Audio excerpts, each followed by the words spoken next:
নমস্কার, সপনাভিক নিউজ নেটওয়ার্কে স্বাগত। প্রয়াত রাজ্যের প্রাক্তন মুখ্যমন্ত্রী বুদ্ধদেব ভট্টাচার্য, বর্ষিয়ান নেতার প্রয়াণে শোকস্তব্ধ গোটা রাজনৈতিক মহল। পাম এভিনিউর বাড়িতে এলেন পরিচালক গৌতম ঘোষ। কি বললেন তিনি, শুনবো। একটা অধ্যায় শেষ হয়ে গেল। একটা সংস্কৃতিবান মানুষ, আমার দীর্ঘদিনের বন্ধু, অনেক স্মৃতি। এই কাকতালীয়ভাবে আমি পরশুদিনই বিভাবের একটা পুরনো জীবনানন্দ জন্ম ৭০০বার্ষিকী সংখ্যায় বুদ্ধদেব ভট্টাচার্যের একটা প্রবন্ধ পড়লাম, অসাধারণ প্রবন্ধ। সেই লোকটা চলে গেল আছে, সত্যি কাকতালীয় লাগছে। কয়েকদিন আগেই এটা পড়েছি।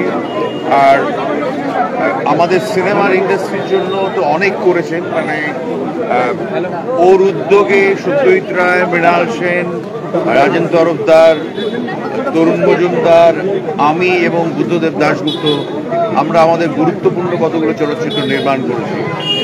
আমি ব্যক্তিগতভাবে বলতে পারি আমি ঋণী, কারণ ওর মানে প্রায় ইনসিস্ট করে আমাকে পদ্মা নদীর মাঝে করিয়েছিল। আমি বললাম যে একটা মানিক বন্দ্যোপাধ্যায় করবে না, আমি বললাম যে আমার ইচ্ছে পদ্মা নদীর মাঝি করা, বলে এটা করুন। এবং এর পেছনে বুদ্ধদেব ভট্টাচার্যের যে প্রচণ্ড একটা ভূমিকা রয়েছে এ ব্যাপারে কোনো সন্দেহ নেই।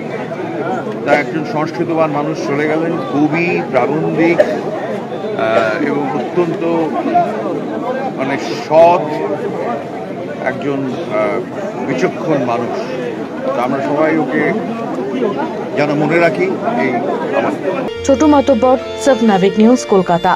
সমস্ত খবরের আপডেট পেতে লাইক করে সাবস্ক্রাইব করুন সপনাভিক নিউজ। সেই সঙ্গে বেল বাটন প্রেস করতে ভুলবেন না। আপনাদের একটা সাবস্ক্রিপশন আমাদের জন্য অত্যন্ত মূল্যবান। জয় হিন্দ।